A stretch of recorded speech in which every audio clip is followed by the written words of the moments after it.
प्रमुख राजनीतिक विचारक और जाने माने समाचार विश्लेषक श्री वीरेंद्र नाथ भट्ट से राष्ट्रीय प्रस्तावना के लिए दिनेश कुमार गर्ग की बातचीत। पहलगाम, मजहबी उन्माद की राजनीति, पाकिस्तान अब अंधे कुएं में। दिनेश कुमार गर्ग हूँ और मेरे साथ बैठे हुए हैं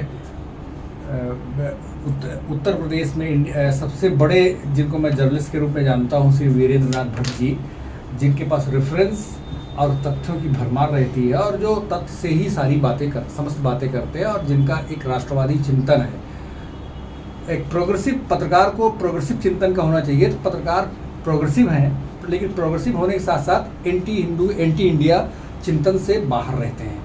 वो राष्ट्र के बारे में सोचते हैं और राष्ट्रीय हितों के बारे में सोचते हैं और उसी तरह से अपनी बातें करते हैं और लिखते हैं। तो आज उनसे बात होने जा रही है पहलगाम में जो दुर्भाग्यपूर्ण घटना हुई। पाकिस्तान प्रेरित आतंकवादियों ने जिस तरह से हिंदुओं की हत्या की, पूछ करके टूरिस्ट के ऊपर हमला किया और पूछ करके कि आप हिंदू हैं, जांच करके कि आप हिंदू हैं तभी आपको मारा, किसी को मारा। 27-28 लोगों को मार दिया। बहुत दुर्भाग्यपूर्ण रहा, बड़ा ही निंदनीय रहा, बहुत ही दुखद है।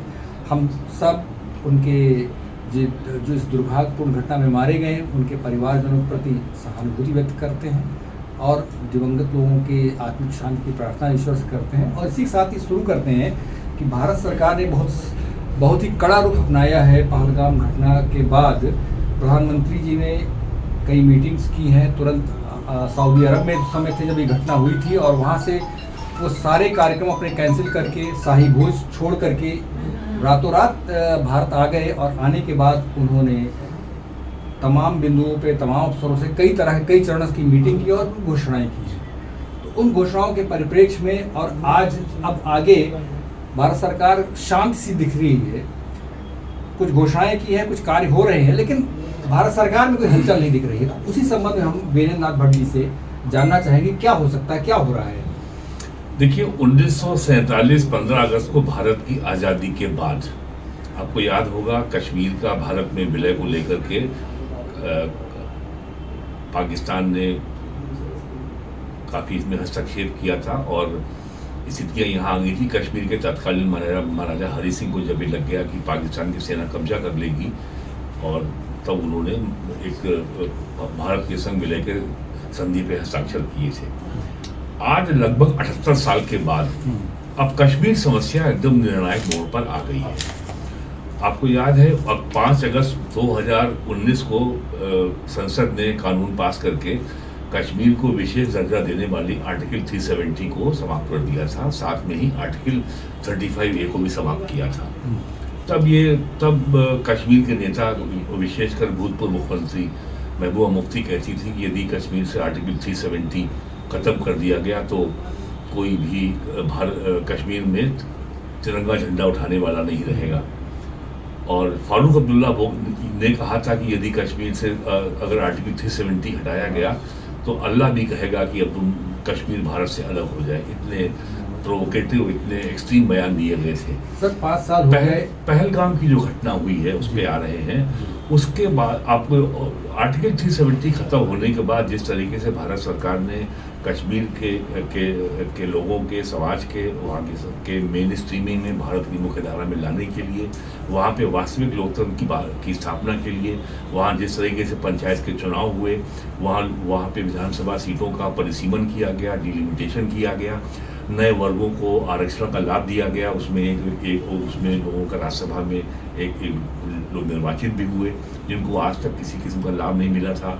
1947 में जो पाक ऑक्युपाइड कश्मीर से जो लोग भाग के भारत आए थे उनको वोट देने का अधिकार नहीं था, उनको वोट देने का अधिकार दिया गया, उनको भी लोकतांत्रिक प्रक्रिया में शामिल किया गया।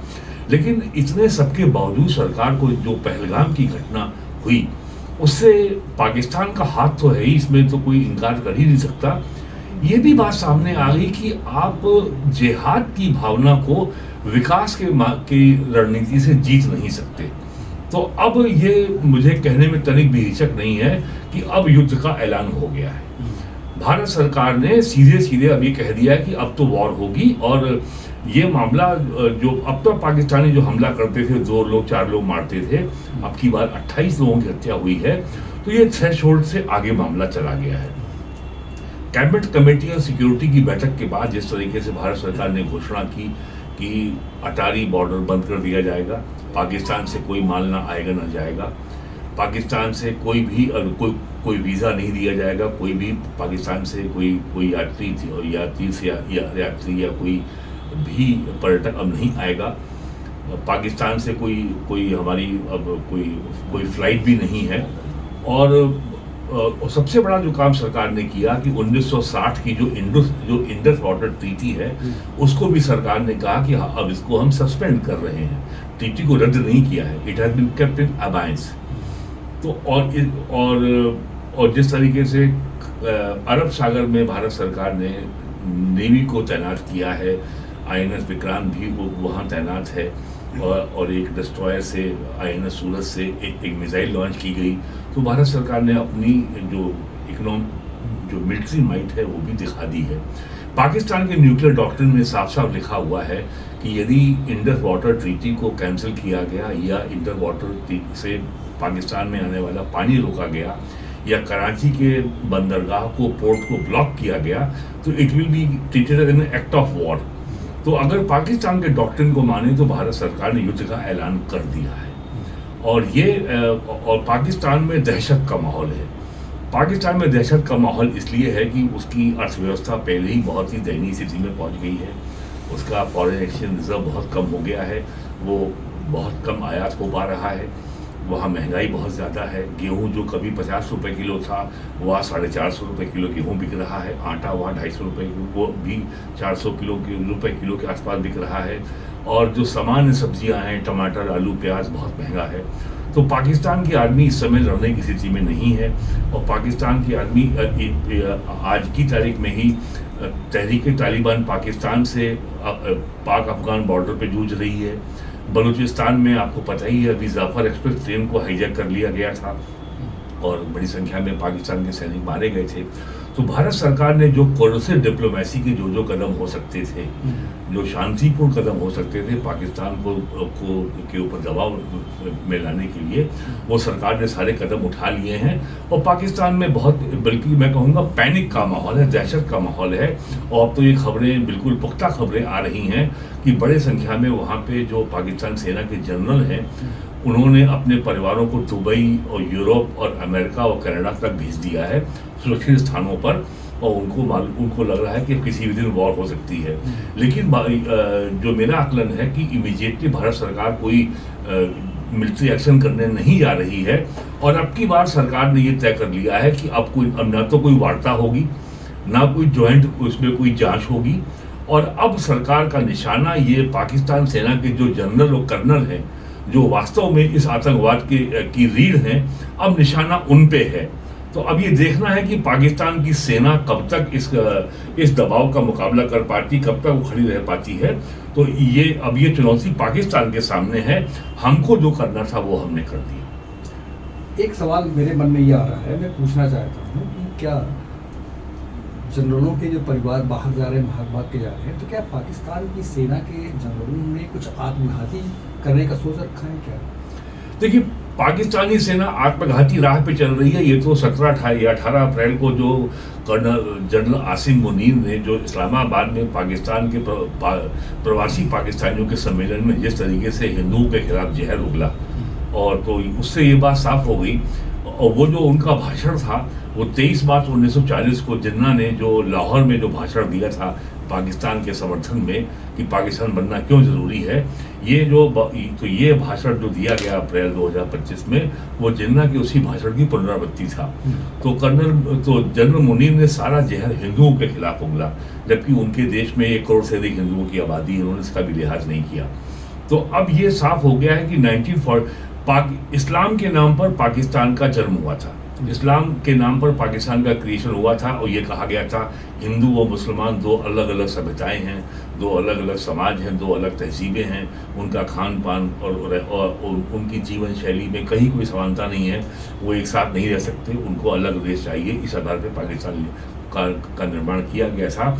और 47 से लेके हाल तक पाकिस्तान में सत्ता पे सेना की लगातार पकड़ रही है, और इस्लाम को ही आधार बना करके उन्होंने सत्ता पे काबिज हुए और सत्ता पे अपनी पकड़ बनाए रखने के लिए हर संभव उन्होंने प्रयास किया। अब वहाँ के लोग ऊब चुके हैं, तो अब वहाँ पे इस्लाम का चूरन अब बिक नहीं रहा है, तो अब वो हिंदुओं पे हमला कर रहे हैं। तो जिस दिन उन्होंने हिंदुओं पे जब जनरल मुनीर ने हिंदू के खिलाफ जहर उगला, उसी दिन भारत के बहुत सीनियर अधिकारी रहे हैं रॉ के, उनका ये आकलन था कि अगर आसिम मुनीर का जो भाषण को अगर एक ही संदेश निकलता है कि आने वाले दिनों में भारत में आंतरिक सुरक्षा को लेकर के जो चुनौती है वो बढ़ने वाली है, और उनके ये कहने के 3 दिन के अंदर पहलगाम में हमला हो गया। तो इस समय पाकिस्तान अपने सारे जो विकल्प थे उनका वो प्रयोग कर चुका है। कभी वो अमेरिका की गोद में बैठा रहा, कभी नेटो की गोद में बैठा रहा, कभी जब 1979 में सोवियत यूनियन ने इन्वेट किया अफगानिस्तान को, तब वो अमेरिका की गोद में बैठ गए कि साहब हमको पैसा दीजिए, हमको हथियार दीजिए, हम रूस की कम्युनिस्ट सेना से हम लड़ेंगे। जब सोवियत यूनियन कोलैप्स कर गया और रूस की सेना वापस चली गई 1990 में, तो फिर जो है आपका इराक ने हमला कर दिया कुवैत के ऊपर, और जो तालिबान की जो फौज तैयार की गई थी अफगानिस्तान में रूस से लड़ने के लिए, वो खाली बैठी हुई थी, उसका कब्जा हो गया अफगानिस्तान में। फिर जो आपको याद है सन 2001 में जो 9/11 में जो हमला किया था अलकायदा ने न्यूयॉर्क में और कई शहरों में, इसको 9/11 कहा जाता है। तो उसके बाद से पाकिस्तान के सामने लगातार ये समस्या आती रही है कि वो जियो पॉलिटिकल सिचुएशन में जिस तरीके से वो बहुत महत्वपूर्ण ताकत बना हुआ था, अपने वो महत्व को वो कैसे बनाए रखे। तो 9/11 के हमले के बाद उसका महत्व फिर बढ़ गया। फिर 2003 में जिस तरीके से अमेरिका ने इराक पे हमला किया, सद्दाम हुसैन को हटाया और पूरा पश्चिम एशिया जो युद्ध की आग में झोंक दिया अमेरिका ने, तो पाकिस्तान फिर रेलेवेंट हो गया। और अब जो है डोनाल्ड ट्रंप के आने के बाद जिस तरीके से उन्होंने बीड़ा उठाया है कि पश्चिम एशिया में शांति स्थापित करनी है और अमेरिकी सेनाओं को वहाँ से बाहर निकालना है, और अमेरिकी सेनाएं अब पश्चिम एशिया की युद्ध के मैदान में नहीं कूदेंगी, तो पाकिस्तान के लिए अब चुनौती है कि वो कैसे रेलेवेंट बना रहे। अफगानिस्तान से भी को भी पाकिस्तान की ज़रूरत नहीं है। आज तो पाकिस्तान से ज़्यादा अफगानिस्तान भारत के करीब है और भारत उसकी हर तरह से सहायता करता है, और उसको बहुत बड़ी मात्रा में दवाइयाँ हैं, खाद्य सामग्री है, गेहूँ है, चावल है और अन्य सामग्री है, भारत सरकार ने उसको उपलब्ध कराई है। तो पाकिस्तान के सामने अब चुनौती 3 फ्रंट पे है। एक तो है पाकिस्तान अफगानिस्तान बॉर्डर, तहरीक तालिबान पाकिस्तान बहुत बड़ी चुनौती बना हुआ पाकिस्तान की सेना के लिए। दूसरा है अफगानिस्तान बलूचिस्तान बॉर्डर पर जो बलूचिस्तान लिबरेशन आर्मी है वो आज़ादी के लिए संघर्ष कर रही है। तीसरा है सिंध में भी बहुत ज़्यादा नाराज़गी है और वो पाकिस्तानी सेना जिसको पंजाबी सेना से वो बहुत नाराज़ हैं। और चौथा उन्होंने अपना ईस्टर्न फ्रंट खोल लिया पहलगाम पे हमला करा करके। तो अब पाकिस्तान के लिए अपने देश की इंटीग्रिटी को बनाए रखना, देश को एक बनाए रखना बहुत बड़ी चुनौती होने जा रही है। और इंडस वाटर ट्रीटी ये एक ऐसा स्ट्रेटेजिक मूव है, ये इतना घातक मूव भारत सरकार ने चला है कि इसका अंदाज़ा आप इस बात से लगा लीजिए कि पाकिस्तान दुनिया का सबसे अधिक पानी के संकट से जूझता हुआ देश है। पाकिस्तान में प्रति व्यक्ति जो पानी की आवश्यकता है वो 2000 क्यूबिक मीटर है और जबकि उपलब्धता केवल 500 क्यूबिक मीटर है, यानी डिमांड का 25% डिमांड। बड़ी डिफिकल्टी। तो अगर सिंध से जो पानी जा रहा है और अन्य नदियाँ भी हैं, चेनाब है, झेलम है, व्यास है, रावी है, सतलुज है, 6 नदियाँ हैं, अगर इसमें 10% भी कमी आ गई तो पाकिस्तान जो एक कृषि आधारित अर्थव्यवस्था है, वहाँ पे गेहूँ, धान और कॉटन, इन तीनों की जो खेती है वो एकदम तबाह हो जाएगी और सिंध का इलाका जहाँ ये खेती होती वो एकदम रेगिस्तान में बदल जाएगा। और इस समय पाकिस्तान की सेना जो है, जो नॉर्दर्न पंजाब है उसके कब्जे जो उसका अपना क्षेत्र है, एक इलाका है चोलिस्तान जो कि जैसलमेर से बहुत करीब है, तो वहाँ पे वो नहरों की वहाँ की कृषि की सिंचाई करने के लिए वो सिंध से नहर निकाल रहे हैं। तो इस नहर निकालने के खिलाफ सिंध में पिछले 7 महीनों से आंदोलन चल रहा था और कि साहब अगर ये सिंध नदी का पानी अगर चोलिस्तान चला गया तो सिंध में सूखा पड़ जाएगा। तो पहलगाम में जब कैबिनेट कमेटी ऑन सिक्योरिटी की सिफारिश के बाद जब भारत सरकार ने कहा कि हम इंडस वाटर ट्रीटी को अबायंस में रख रहे हैं, तो उसके बाद से वहाँ पे सिंध में ये आंदोलन समाप्त हो गया और भारत और पाकिस्तान सरकार ने भी घोषणा कर दी कि हम जो है सिंधु नदी से जो नहर चोलिस्तान के लिए बना रहे थे वो प्रोजेक्ट को स्थगित किया जाता है। तो पाकिस्तान में अंदरूनी प्रॉब्लम बहुत ज़्यादा है, आर्थिक समस्या बहुत ज़बरदस्त है और पाकिस्तान सेना के पास खुद जनरल बाजवा जो उनके कह चुके हैं कि हमारे पास डीजल नहीं है, हमारे पास एविएशन फ्यूल नहीं है। पाकिस्तान के पास जो 50% उनकी एयरफोर्स है उसके आधे जहाज तो खड़े हुए हैं, उनके पास स्पेयर पार्ट नहीं है। उनके पास 5 सबमरीन में है, 2 तो बेकार खड़ी हैं, उसमें केवल 1 या 2 ही सबमरीन उनकी काम कर रही हैं। तो पाकिस्तान की नौसेना, पाकिस्तान की वायुसेना, पाकिस्तान की थल सेना, ये अधिक से अधिक जो युद्ध लड़ने की इनकी क्षमता है वो केवल 3 दिन की है, जबकि भारत सरकार के पास जो एमिनेशन का स्टोर है, जो युद्ध लड़ने की ताकत है, वो कम से कम 45 दिन की है। तो हमें कोई काइनेटिक एक्शन या कोई मिलिट्री एक्शन लेने की जरूरत नहीं है। जो भारत ने जो कोरेसिव या दंडात्मक जो डिप्लोमेसी शुरू की है, पाकिस्तान इसी झटके से उबर नहीं पाएगा और इसी में वो घुटनों पे आ जाएगा। और जब तक पाकिस्तानी सेना ये नहीं कहती है कि हम टेरर मशीन का जितना इंफ्रास्ट्रक्चर है हम उसको डिसमेंटल करने जा रहे हैं और अब ये नहीं होगा, आईएसआई ऐसी किसी गतिविधि में भाग नहीं लेगी। पंजाब में, कश्मीर में, भारत के किसी भाग में, भारत के अंदर भी एक पाकिस्तान है, तो उस पाकिस्तान को अगर वो मदद करना बंद नहीं करेंगे तब तक भारत सरकार अब कदम पीछे खींचने वाली नहीं है। सर एक सवाल और मैं इससे बहुत रिलेवेंट है, क्योंकि पाकिस्तान की जो इधर के काम हैं, जब उनकी आर्थिक स्थिति खराब हो तो देश अपनी आर्थिक स्थिति को सुदृढ़ करने का काम करता है, लेकिन पाकिस्तान ने क्या किया? पाकिस्तान ने बांग्लादेश में उपद्रव शुरू करवाए, उसमें हाथ डाला, कश्मीर में हाथ डाला, कश्मीर में फिर से उग्रवाद पनपाने का और वहाँ पे डिस्टर्बेंस क्रिएट करने का काम शुरू किया और पहलगाम उसी का सबसे ताज़ा उदाहरण है, बहुत भयानक कांड हो गया। तो इसी स्थिति में जब भारत सरकार कोर्सिव मेजर्स उठा करके पाकिस्तान को एक और नीचे स्तर पे, आर्थिक स्तर पे ठेल रही है, तो उसके आसपास चारों तरफ से उसके झगड़े, अफगानिस्तान से झगड़ा है, बलूचिस्तान में भी झगड़े हैं, सिंध से भी झगड़ा हो रहा है, केपीके में भी झगड़ा है। अरब कंट्रीज़ में जो गल्फ कंट्री है, जो उसके बहुत फ्रेंड हुआ करते थे, अब वो तटस्थ हो रहे हैं, पाकिस्तान की मदद नहीं कर रहे हैं। थोड़ा बहुत ईरान से भी झगड़ा हुआ, लेकिन ईरान से कुछ लगता है अभी संपर्क बना हुआ है। तो ऐसे में पाकिस्तान की भारत से संघर्ष अगर हो जाता है तो कौन उसकी मदद करने के लिए आगे आएगा? देखिए, ईरान वाली बात तो बिल्कुल गलत है। अभी 2 दिन पहले ईरान के बंदर अब्बास सी पोर्ट पर, या बंदर अब्बास जो उसका बंदरगाह है बहुत बड़ा, वहाँ जो विस्फोट हुआ है उसमें सारा जो है उसके पास चाइना से मिसाइल के लिए पूरा फ्यूल और अन्य सामग्री आई थी।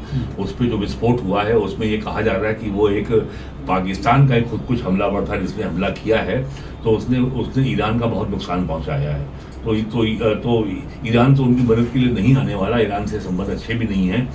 जो बात आपने पाकिस्तान की, आपने क्या पूछा था एग्जैक्टली? हमने पूछा था कि ऐसी बदली परिस्थिति में भारत से संघर्ष हो ही जाए, तो सबसे बड़ी समस्या पाकिस्तान की ये है कि तालिबान जो वर्तमान सरकार है, ये जब 2021 में सरकार बनी इनकी, अगस्त 21 में, तो इन्होंने पहला काम ये शुरू किया कि अफगानिस्तान की साइड पर जो अफीम की खेती होती थी, जो पॉपी कल्टीवेशन होता था, तालिबान एकदम उसको बंद कर दिया।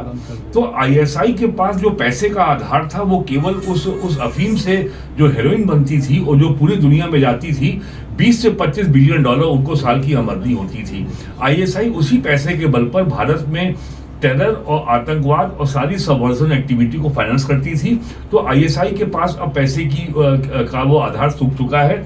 तो आईएसआई छोटा मोटा काम तो कर सकती है, लेकिन उसकी ये ताकत नहीं रही है कि वो ईरान में भी और बांग्लादेश के जरिए भारत में भी, उन्होंने कोशिश की थी बांग्लादेश के जरिए भारत में खुराफात शुरू कराने की आईएसआई के अफसरों ने लंबी लंबी बैठकें की हैं बांग्लादेश में और उन्होंने ये सब किया, लेकिन आतंकवाद के कार्यक्रम के अभियान को चलाने के लिए बहुत भारी पैसे की जरूरत होती है।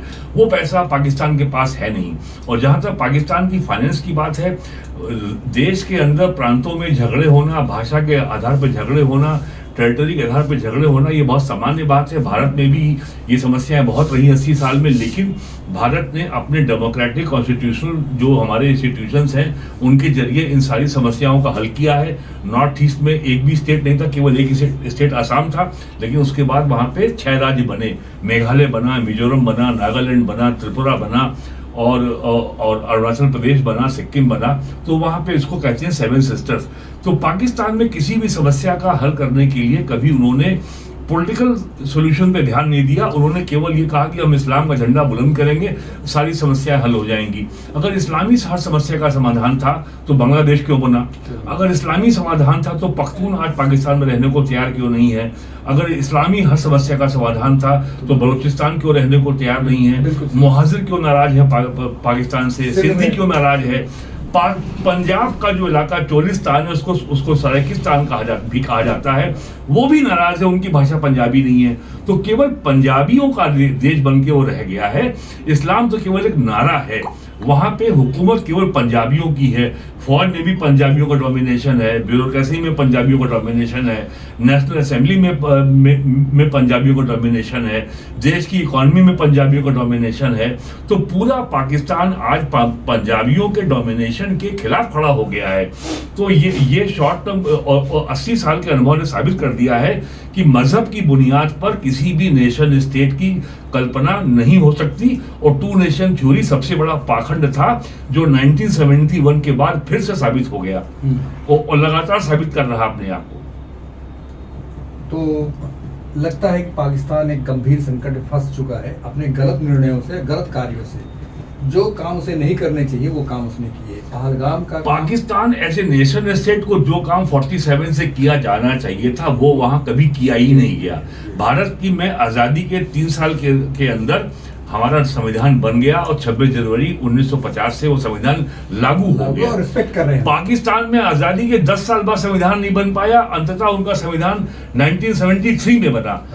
तो स्टेट क्राफ्ट के तहत जो काम पाकिस्तान में किए जाने चाहिए थे 80 साल में, वो कभी किए ही नहीं गए।